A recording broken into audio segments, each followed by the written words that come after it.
Seja bem-vindo à casa do chefe. Aqui, um prazer. Eu morei 30 anos nessa casa. Meus filhos saíram do Brasil, aí eu achei ela muito grande, mudei daqui e transformei na casa do chefe Juarez, onde eu faço pequenos eventos, onde eu faço jantares, dou aula e recebo amigos, principalmente pessoas importantes como você, que está sempre muito empenhada em divulgar a gastronomia capixaba. Eu tive um guru, que você conheceu, Cacau Monjardim Cavalcante, que eu tinha uma verdadeira admiração por ele, e foi com ele que eu aprendi toda a história, todas as coisas da muqueca. E toda vez que eu saio para cozinhar fora do Espírito Santo, por mais que eu faça cozinha italiana, toda vez que eu saio para fora do Espírito Santo ou fora do Brasil, eu só faço comida capixaba. Eita, tá certo. Agora a gente vai ouvir o chefe Juarez Campos. Ele que é um dos principais estudiosos da culinária de uma maneira geral e conhece muita história bacana sobre esse ícone capixaba que é a muqueca. Chefe Juarez, como é que é? De onde surgiu essa muqueca capixaba e como é que ela se consolidou? Bom, na verdade, ela faz parte de um grupo de moqueados que tem em todo o litoral brasileiro. A gente, por um certo bairrismo, a gente defende muito a nossa, mas na verdade você tem todo o litoral, você tem os moqueados até no norte, e cada uma com as diferenças regionais. Por isso que eu particularmente não gosto dessa competição. Qual que é melhor? Porque elas são completamente diferentes. Todas são deliciosas. Por exemplo, do Nordeste ela leva legumes, além do peixe e tudo. Lá no Norte leva legumes, leva ovo cozido dentro. A baiana tem a influência negra, né? A do Rio é meio misturada, a capixaba com baiana. E a capixaba é puramente indígena. Na verdade, os índios, eles tinham quando pescava, até mesmo caçava, como eles não tinham geladeira, eles criaram um sistema chamado moquém, que era como se armasse um sistema de varal, né? Onde eles penduravam o peixe, fazia a fogueira embaixo, como se fosse uma defumação para conservar o peixe. E com o tempo começaram a aparecer as panelas de barro. Então eles começaram, eu não tenho certeza, talvez a professora Patrícia Merlo, que é a grande historiadora da gastronomia capixaba, pudesse dar mais detalhes, mas tem a ver com aquelas caldeiradas portuguesas. Quanto mais para o norte do Brasil, mais ela se parece com caldeirada portuguesa. Só que aqui nós temos talvez a melhor vestimenta para a moqueca, que é a panela de barro das paneleiras de Goiabeiras. Então pegaram essa panela de barro e começaram a cozinhar aqueles peixes, e aí deu origem a esses ensopados que a gente tem. Mas no fundo, na minha opinião, isso não tem nada a ver com índio. O índio não fazia isso, fazia o moquém. Na verdade, isso aí tem a ver com as caldeiradas portuguesas. Essa mistura, né, de raças, nossa, típica. É nós, né? Nós somos uma misturada danada, né? E o que eu acho mais bacana dessa moqueca, nossa, é a pureza do sabor. Eu tive a oportunidade de estagiar em vários restaurantes no mundo e na Itália muito mais. E no sul da Itália, eu estagiei numa cidade chamada Sorrento, e eu fiz a moqueca pro chefe. Ele falou assim, mas essa comida é da sua região? Eu falei, mas é uma comida do Mediterrâneo?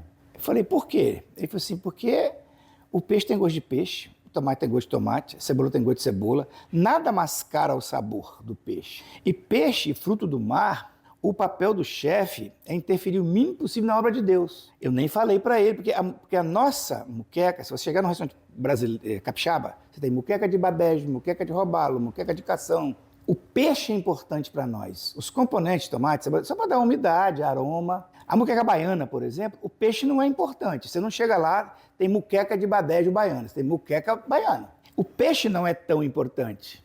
Mas eles têm uma mistura que faz o molho, que é cebola, pimentão, tomate, azeite de dendê, leite de coco, que a gente às vezes fica brincando, mas na verdade é uma mistura sensacional. É misturado saborosíssimo. com o caldo do peixe.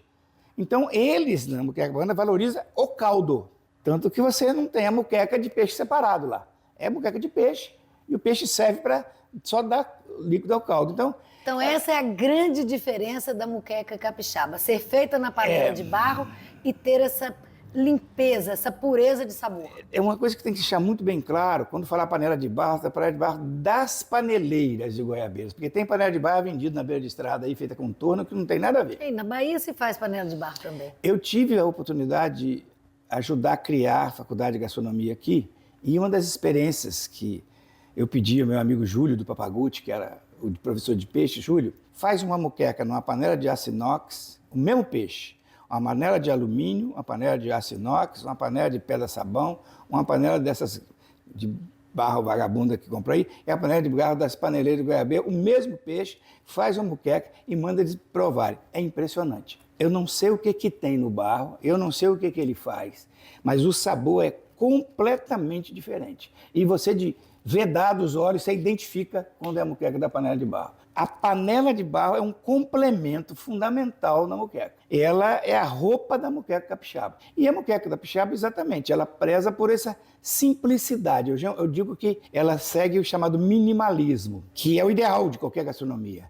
Que leva o mínimo de ingredientes, só precisa de quê? Tomate, peixe ou qualquer derivado de fruto do mar, tomate, cebola, coentro e óleo de urucum. Ah, eu uso colorau, não tem problema, não deixa de ser urucum. Eu prefiro o óleo de urucum porque o colorau é urucum muito com fubá. Acho que engrossa um pouco o molho, mas não faz diferença assim. Eu não sou capaz de diferenciar a nível de sabor.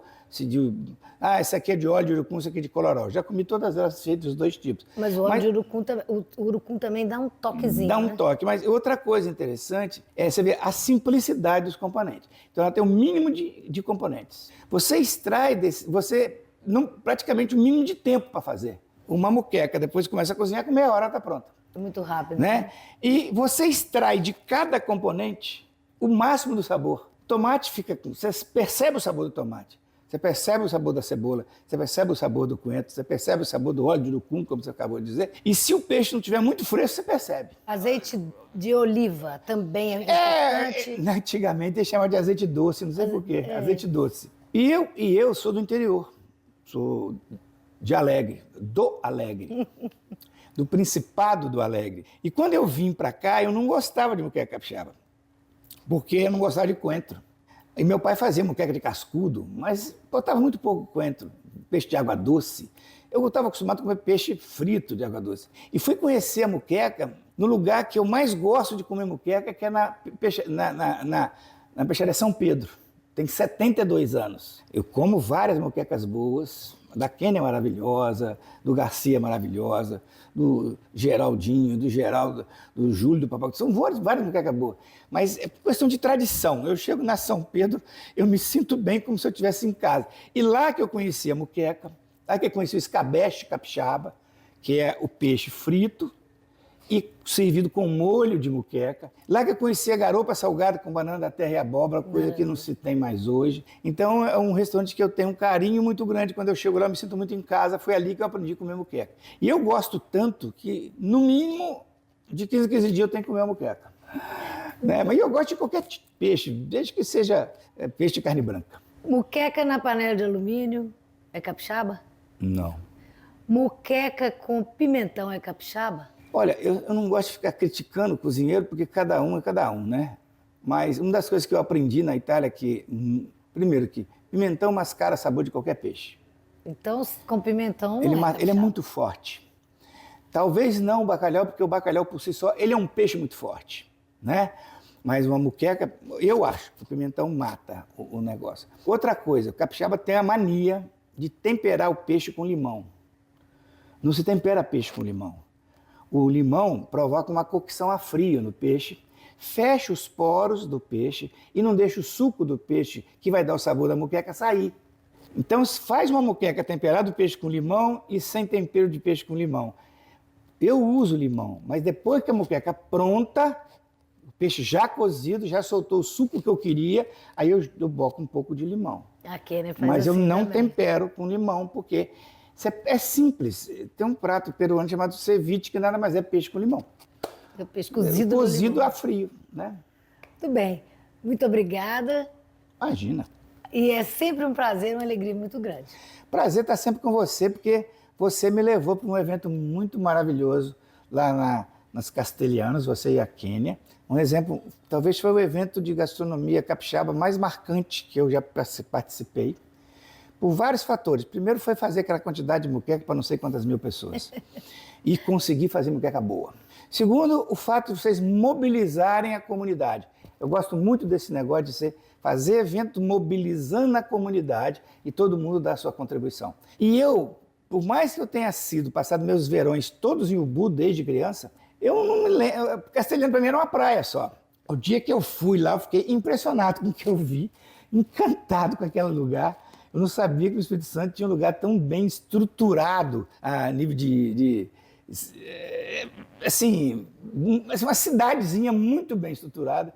Eu adorei o convite, tudo que eu puder participar lá eu vou adorar. Muito bem, então vamos convidá-lo novamente para esse ano. Vamos sim. 4 a 7 de setembro, no Balneário de Castelhanos, no Festival da Muqueca Capixaba. Estaremos lá.